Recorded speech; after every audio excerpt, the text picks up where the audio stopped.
L'histoire des boissons fraîches et de la glace dans la Chine ancienne.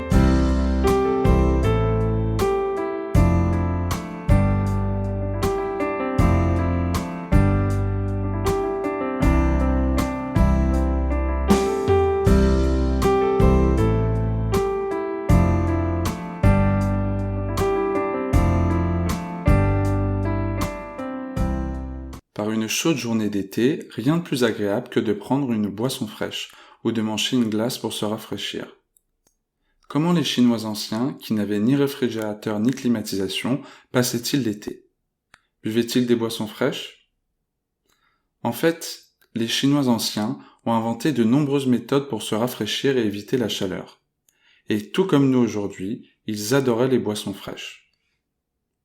Les boissons fraîches chinoises remontent à environ 3000 ans, à l'époque de la dynastie Shang. À cette époque, les familles riches savaient déjà comment extraire la glace en hiver et la stocker dans des glacières afin de se rafraîchir pendant les jours de canicule. À l'époque de la dynastie Zhou, la cour impériale disposait d'un lingzhen, c'est-à-dire un fonctionnaire de glace. Il était chargé de la conservation de la glace. À la fin de la dynastie Zhou, pendant la période des printemps et automnes, la glace a trouvé une utilisation plus répandue. Elle était ajoutée au vin de riz pour en faire du vin de riz glacé.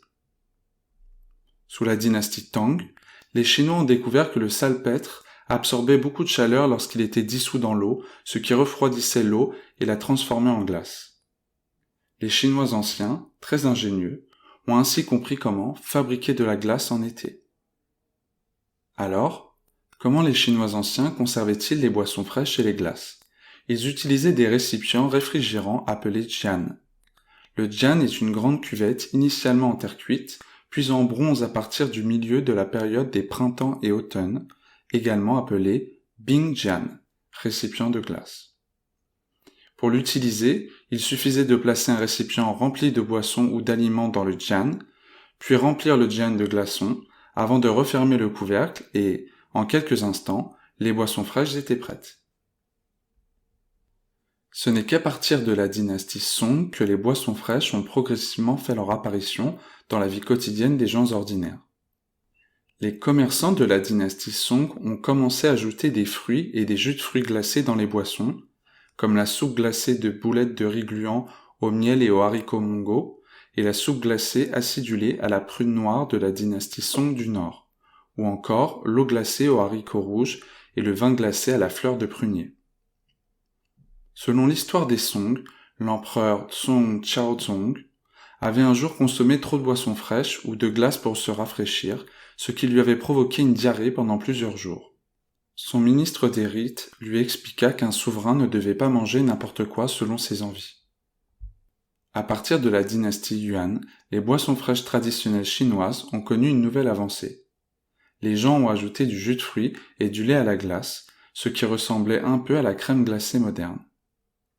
On raconte que lors de son voyage en Chine, Marco Polo aurait rapporté cette recette en Europe où les Européens l'auraient perfectionnée pour finalement créer la délicieuse crème glacée. À la fin de la dynastie Ming et sous la dynastie Qing, la boisson la plus célèbre était le thé glacé aux prunes noires de Pékin. Après avoir fait tremper des prunes noires, on y ajoutait des ingrédients tels que de l'aubépine de Chine, du zeste d'orange séché et de la réglisse, puis on faisait bouillir le tout avec du sucre candi. Une fois refroidi, on obtenait un thé glacé aux prunes noires, à la fois sucré et acidulé. À la cour de la dynastie Qing, une boisson fraîche appelée bol sucré était très populaire. Il s'agissait d'un dessert rafraîchissant composé de graines de lotus, de racines de lotus, de fruits de toutes sortes, additionné de sucre candi, puis refroidi. La reine douairière, Cixi, était très exigeante en matière de nourriture, et ces bols sucrés préparés avec soin à partir de fruits frais étaient ses desserts préférés pour l'été. À l'époque des dynasties Sui et Tang, on a commencé à voir apparaître dans les rues des commerces vendant des produits glacés. Le recueil d'anecdotes de la dynastie Tang note ceci. Autrefois, les marchands ambulants vendaient de la glace dans les rues, et, partant très chaud, ils augmentaient leur prix de plusieurs fois le prix initial, ce qui faisait fuir les clients. Peu de temps après, la glace fondait complètement.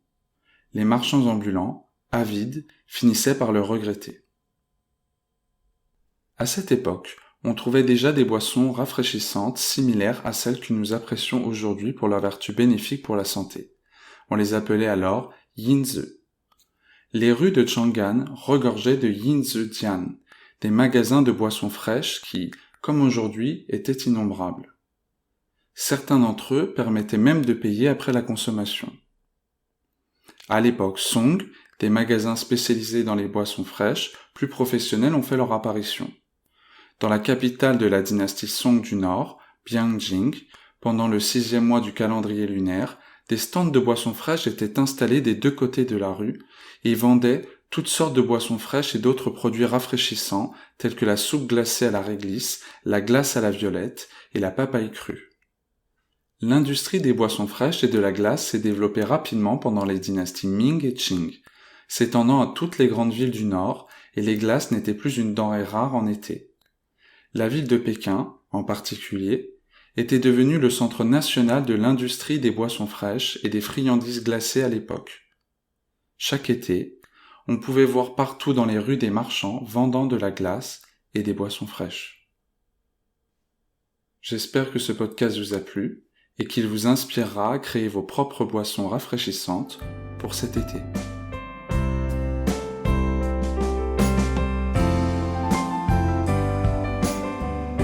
Merci d'avoir écouté ce podcast et s'il vous a plu, n'hésitez pas à le partager.